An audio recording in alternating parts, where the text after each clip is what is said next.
तो कुछ ऐसी मेरी राइड चल रही है एकदम झकास। और यहाँ पे आने के बाद थोड़ी सी साउथ इंडिया में होने का फील आ रहा है। So as you can see this is Madhopur beach. लो जी, आ गए हम सोमनाथ।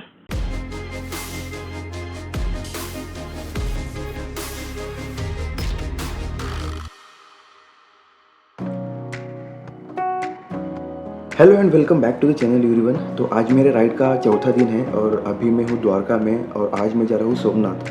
तो द्वारका और सोमनाथ के बीच में 215 किलोमीटर्स के लगभग डिस्टेंस है और जो टाइम लगता है वो है 4 घंटे का। लेकिन बीच में 2 बीचेस लगते हैं, एक तो है माधवपुर और एक बैकटेल बीच। तो दोनों में मैं थोड़ा सा टाइम स्पेंड करने वाला हूँ। और वैसे भी मेरा जो सोमनाथ में मैंने होटल बुकिंग की है वहाँ का चेक इन टाइम 1 बजे का है और अभी टाइम हुआ है 7:05। तो मेरे पास काफ़ी समय है तो मैं अच्छा टाइम स्पेंड कर सकता हूँ बीच में। वैसे मैं पूरी तरीके से तैयार हो गया हूँ। मैंने सारे बैग्स मेरे पैक करके रखे हुए हैं, बस अब मुझे निकलने की देरी है। चलो भाई, अब थोड़ी सी सर्कस करते हैं। थोड़ी सी, ज़्यादा नहीं, थोड़ी सी। और दिन की शुरुआत करते हैं। गणपति बप्पा मोरया। भाई यहाँ का क्लाइमेट इतना ह्यूमिड है, बाप रे। फुल ऑन गर्मी और फुल ऑन पसीना, पसीने से हालत खराब। और मुझे पेट्रोल भरना है। तो देखो, अब टाइम हुआ है 7:44 और अभी भी मैं द्वारका में ही हूँ। थोड़ा सा समय लगा मुझे बैग टाई करने में और यहाँ पे पेट्रोल फिल किया मैंने, तो उसमें थोड़ा सा टाइम चला गया। वैसे तो 7:30 को एक्सपेक्टेड था मैं निकलूँ, लेकिन थोड़ा लेट हो गया। ये है सामने द्वारका मेरे राइट में और अभी उसे मैं बाईपास करके सोमनाथ के लिए जा रहा हूँ। और मेरा गोप्रो जो है वो खराब हो गया है, बन गिर गया, बेसिकली चल नहीं रहा है। तो यहाँ से आगे जो भी मोटो व्लॉगिंग होगी वो अपने 360 कैमरे से होगी और मेरी एडिटिंग में हालत खराब होने वाली है, क्योंकि इसका वीडियो और ऑडियो मुझे सिंक करना पड़ेगा। क्योंकि इसका जो ऑडियो है वो कैमरा से नहीं रिकॉर्ड हो रहा है, वो मेरे फ़ोन में रिकॉर्ड हो रहा है। तो बाद में मुझे वो सिंक करना पड़ेगा और एडिटिंग में फिर मेरी हालत खराब होने वाली है। बट अदरवाइज सब कुछ सही हो रहा है, कुछ प्रॉब्लम, कुछ इशू ऐसा कुछ है नहीं। राइड एकदम मस्त जा रही है, ट्रिप मेरी अच्छी जा रही है, जो कि ज़्यादा इम्पोर्टेंट है।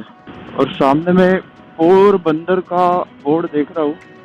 तो सोमनाथ जाते समय पोरबंदर भी लगता है, तो सही रास्ते पे हूँ मैं। और अभी टोल रोड प्रारंभ, इसका मतलब रोड सही होगा। ये वैसे दिख तो अच्छा रहा है, सही होगा। रोड्स तो यहाँ के अच्छे हैं, जैसे कि मैंने पहले भी कहा था, रोड्स यहाँ के अच्छे हैं। ओके, तो अभी आई जस्ट रियलाइज कि मैंने पोरबंदर को बाईपास करके मैं आगे आ गया हूँ। मुझे पता भी नहीं चला, क्योंकि उसे बाईपास करने की वजह से सिटी का जो माहौल होता है तो वो कहीं लगा ही नहीं। ना सिटी की कोई ट्रैफिक थी अंदर बाहर करने के लिए, कुछ भी नहीं। तो मुझे पता भी नहीं कि पोरबंदर कब पीछे चला गया। और अभी सोमनाथ जो है वो यहाँ से 120 किलोमीटर कुछ है, तो 2 घंटे में पहुँच जाऊँगा मैं, 2 सवा 2 घंटे में। और बीच में एक अभी बीच लगेगा, माधवपुर बीच, तो वहाँ पे मैं थोड़ा सा रुकने वाला हूँ। बट ओवरऑल मज़ा आ रहा है बाइक चलाने में। सुबह का समय है तो ऑफ कोर्स थोड़ा मज़ा आता है, क्योंकि ज़्यादा गर्मी नहीं होती है, धूप नहीं लगती है और रास्ता भी बहुत ही ज़बरदस्त है, इसीलिए और ज़्यादा मज़ा आ रहा है। 90 और 100 का स्पीड में मेंटेन कर रहा हूँ। वैसे तो मैं ज़्यादा भगाता नहीं हूँ बाइक को, 90 to 100 का मेरा क्रूजिंग स्पीड होता है, तो उसी स्पीड पे मैं चला रहा हूँ। तो कुछ ऐसी मेरी राइड चल रही है एकदम झकास। मेरे सामने बहुत ही अच्छा रास्ता और खूब साइड में विंड मिल चल रही है।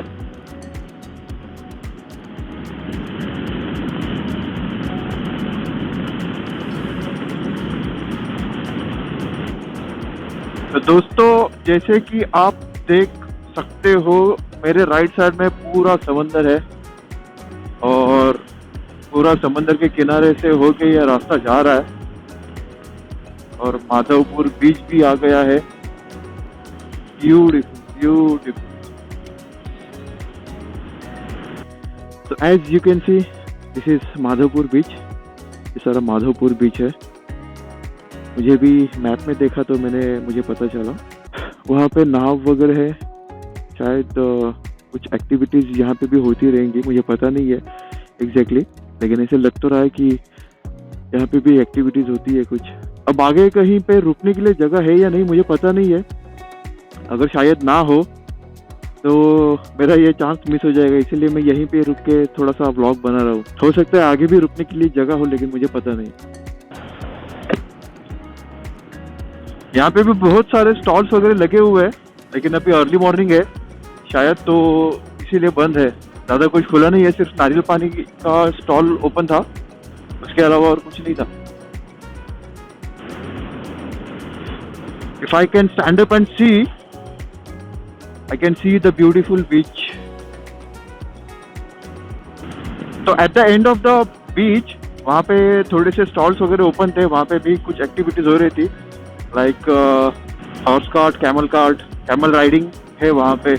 तो ऐसे कुछ करना है तो कर सकते हैं। तो अभी जस्ट मंगरो क्रॉस किया है मैंने, और यहाँ पे आने के बाद थोड़ी सी साउथ इंडिया में होने का फील आ रहा है, मे बी बिकॉज यहाँ पे बहुत सारे नारियल के पेड़ है इसकी वजह से। लेकिन ऐसा लग रहा है कि मैं साउथ में आ गया हूँ, और क्लाइमेट भी वैसा ही है, ह्यूमिड, जैसे साउथ के कोस्टल एरियाज में होता है। तो गुजरात में ये थोड़ा सा एक अलग एक्सपीरियंस है, जबकि द्वारका भी कोस्टल एरिया में ही आता है, लेकिन वहाँ का क्लाइमेट और वहाँ की कंडीशंस ऐसी नहीं थी। मतलब ये सब नारियल के पेड़ या फिर ये जो क्लाइमेट है अभी का, द्वारका में तो ऐसा लग रहा था कि थोड़ा सा रेगिस्तान की तरह थोड़ा सा वहाँ पे माहौल था। लेकिन यहाँ पे तो ऐसा लग रहा है कि मैं साउथ इंडिया में आया हूँ, केरल के किसी रास्ते पे बाइक चला रहा हूँ। रास्ता यहाँ पे थोड़ा सा खराब है, प्रॉपर जो अपना 4 लेन का हाईवे रहता है वैसा कुछ नहीं है, सिंगल लेन है, बीच में डिवाइडर भी नहीं है। तो ये थोड़ा पैच थोड़ा खराब है, ज्यादा नहीं। रास्ता अच्छा है, लेकिन वैसा नहीं है जैसा 4 लेन का हाईवे होता है वैसा।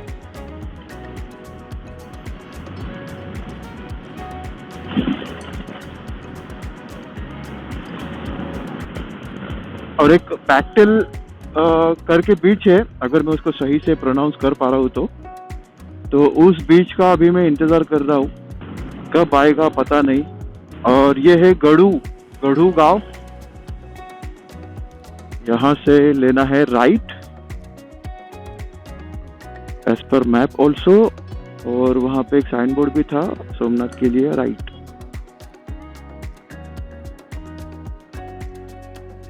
और हमने ले लिया है राइट। लो जी, आ गए हम सोमनाथ। सोमनाथ का जो मंदिर है वो यहाँ से 2 किलोमीटर दूर है। तो यह है सोमनाथ जी का मंदिर, लेकिन हमें अभी मंदिर नहीं जाना, हमें जाना है हमारे होटल। तो होटल का लोकेशन डालते हैं और पहले होटल चलते हैं, फ्रेश वगैरह होके फिर मंदिर में आते हैं। 11:28 और मेरा रूम में चेक इन भी हो गया है। और ये ऐसा मेरा रूम है आज का सोमनाथ में। यहाँ बेड है, वहाँ पे एक चेयर है, यहाँ पे एक डेस्क और चेयर है, और ये है वॉशरूम, यहाँ पे एक मिनी बार है, और यहाँ पे है वार्डरोब। हालांकि जो मेरा चेक इन टाइम था वो था 1 बजे का, लेकिन अर्ली चेक इन दे दिया उन्होंने क्योंकि बहुत टाइम बचा था। और अभी का जो मेरा प्लान है वो है नहाना, फिर उसके बाद लंच, और फिर उसके बाद जाना है दर्शन के लिए। और जो व्यू है वो अब तक मैंने भी नहीं देखा है, तो व्यू को एक बार देख लेते हैं। तो व्यू काफ़ी अच्छा है। ये जो हाईवे है, इसी हाईवे से मैं आया था, और मेरी जो बाइक है वो मैंने यहाँ पे पार्क की है। और अगर मंदिर जाना है तो इसी रास्ते से जाना होगा। मैंने मैप पे देखा था, और वहाँ पे शिखर दिख रहा है और उसके ऊपर फ्लैग लहरा रहा है, तो मेरे ख्याल से वही मंदिर होना चाहिए। और जो सोमनाथ का टेम्पल है उसका कुछ टाइम नहीं है, मतलब दोपहर को बंद होना या फिर ऐसा कुछ नहीं है। ये टेम्पल हमेशा ओपन रहता है दिन भर, और रात को 10 बजे ये बंद होता है, तो दिन भर में कभी भी जा सकते हो। तो अभी जस्ट लंच फिनिश किया है मैंने मेरा, और लंच में मैंने खाया है सिर्फ दाल खिचड़ी। मैंने परसों डिनर किया था और कल लंच किया था, डिनर नहीं किया था, और आज अभी मैंने लंच किया है। खाने के मामले में मैं थोड़ा केयरलेसनेस दिखा रहा हूँ, लेकिन मुझे भूख भी नहीं लग रही है, और अभी 1:20 हुए हैं, तो मुझे लगता है कि मुझे अभी दर्शन के लिए जाना चाहिए। और उसके अलावा और भी अगर कोई चीज़ें हैं आसपास देखने जैसा, तो वहाँ भी जाना है। एक भालका तीर्थ करके एक प्लेस है, तो वहाँ पे मुझे जाना है, क्योंकि वहाँ पे मुझे एक जन ने सजेस्ट किया है कि वहाँ पे आप जाके आओ। और उसके अलावा भी कौन कौन सी प्लेसेस है देखने जैसी, वो भी मैं थोड़ी सी इंक्वायरी करता हूँ, और उसके अकॉर्डिंग आगे का प्लान बनाता हूँ। एक तो बाण स्तंभ है जो सोमनाथ टेम्पल के पास ही है, वो देखना है। उसके बाद सोमनाथ टेम्पल तो है ही, और एक भालका तीर्थ, ये 3 जगह तो मुझे जाना ही है।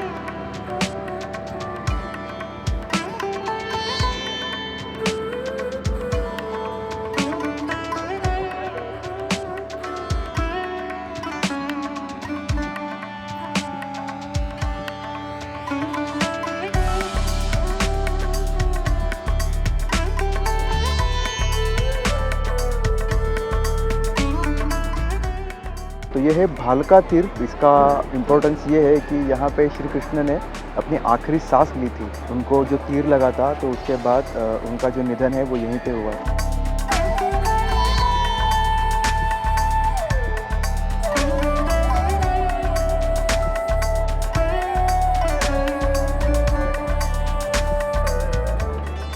तो मेरे पीछे है सोमनाथ ज्योतिर्लिंग का मंदिर और मेरा दर्शन करके भी हो गया। अभी टाइम हुआ है 4:30, 3:30 बजे मैं अंदर गया था और 1 घंटे में दर्शन भी हो गया। बाण गंगा में बाण छोड़ा था वो भील ने। तो अभी मेरा सोमनाथ जी का मंदिर हो गया और मैं सोमनाथ जी का जो दर्शन है वो करके अभी मैं जा रहा हूँ बाण गंगा। तो बाण गंगा बेसिकली वो प्लेस है जहाँ से तीर छोड़ा गया था और वो तीर छूट के लगा था बालका तीर्थ में जाके वो तीर कृष्ण जी को लगा था, पैर को लगा था उनके। और सरप्राइजिंगली जो सोमनाथ जी के दर्शन है वो इतने अच्छे तरीके से हुए मेरे सामने सिर्फ हार्डली 20-25 लोग रहेंगे। बिल्कुल खाली था मंदिर, बिल्कुल भी भीड़ नहीं थी। मैं सरप्राइज हूँ कि भीड़ कैसे नहीं, क्योंकि आज संडे है और छुट्टी का दिन है, तो उसके बावजूद भी बिल्कुल भी भीड़ नहीं थी। तो मैं सरप्राइज हूँ। तो ये क्या है? ये बाल गंगा है। ये बाण गंगा, हाँ। और वो ये तीनों बाल गंगा है, ये तीनों। अच्छा। समंदर। तो ये यहीं से छोड़ा था क्या? बाण यहीं से छोड़ा था? वो मंदिर है ना, हाँ हाँ हाँ, वहीं से छोड़ा था। ये परिसर बाण गंगा परिसर है।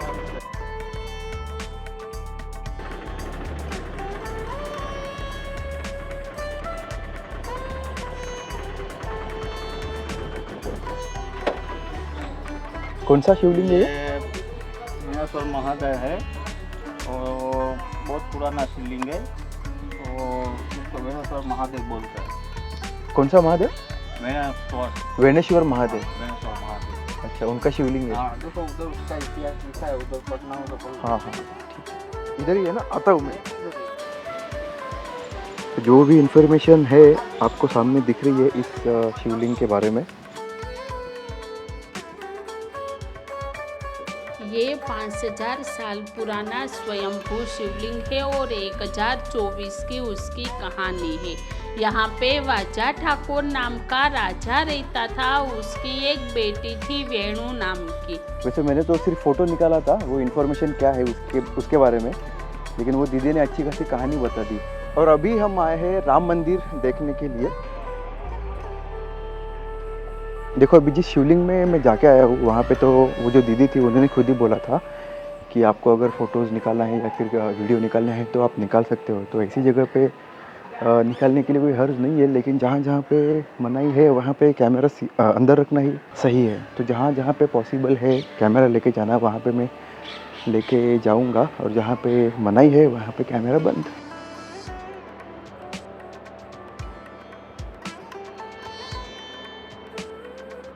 कौन सा? हिरम कपिला सरस्वती। अच्छा, ये त्रिवेणी संगम ना? ठीक है, जाओ। आप कहाँ रुक रहे? पीछे रुकेंगे ना? ठीक है, आता हूँ।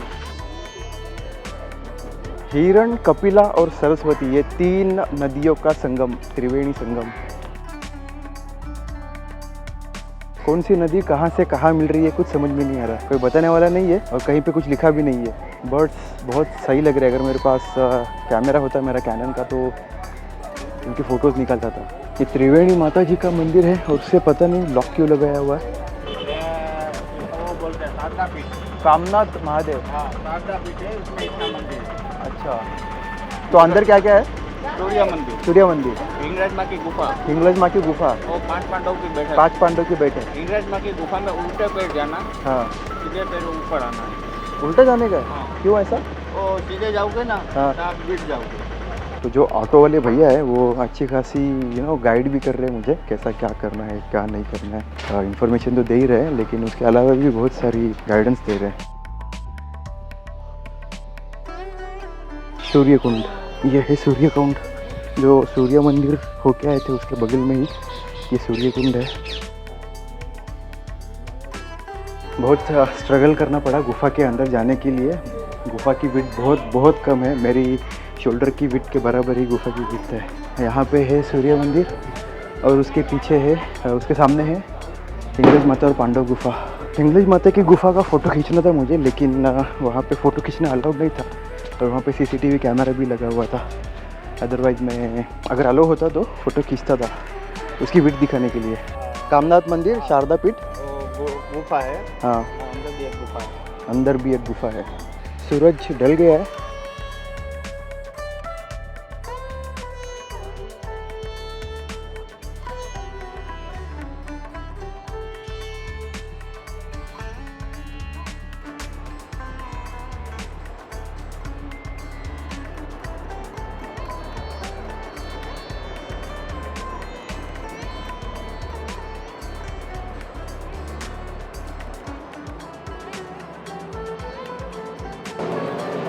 सो एज यू कैन सी ये एक गुफा है छोटी सी, जिसमें जाने के लिए थोड़ा स्ट्रगल करना पड़ता है।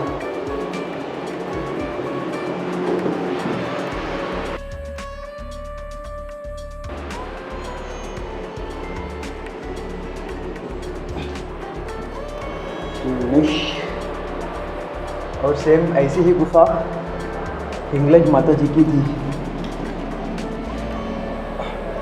यार ये तो उससे थोड़ी चौड़ी है, उसकी चौड़ाई तो इससे भी कम थी। तो अभी सनसेट भी हो गया है, शाम के 6:10 हुए हैं और अभी हमारा ऑलमोस्ट सब कुछ हो गया है। सिर्फ मुझे लगता है एक गोकुल धाम एक प्लेस है वो रह गया है और वो होने के बाद फिर ख़त्म। अभी क्या रह गया? गोकुल धाम में जो हाँ, गीता मंदिर है, लक्ष्मी नारायण मंदिर है, कृष्ण भगवान के पर्ण जादू का है और 5-7 मंदिर उधर है। 5-7 मंदिर एक ही जगह पे है गोकुल धाम में। तो उसको कितना 10-15 मिनट में हो जाएगा? 15-20 मिनट में। 10 मिनट है। और यहाँ से कितना दूर है वो? बस यहाँ पीछे ही है। 5-10 मिनट के रास्ते का? नहीं, 2 मिनट। 2 मिनट। चले फिर। ये गोलक धाम है, गोलक धाम। मैं गोकुल धाम बोल रहा हूँ। गोलक धाम है।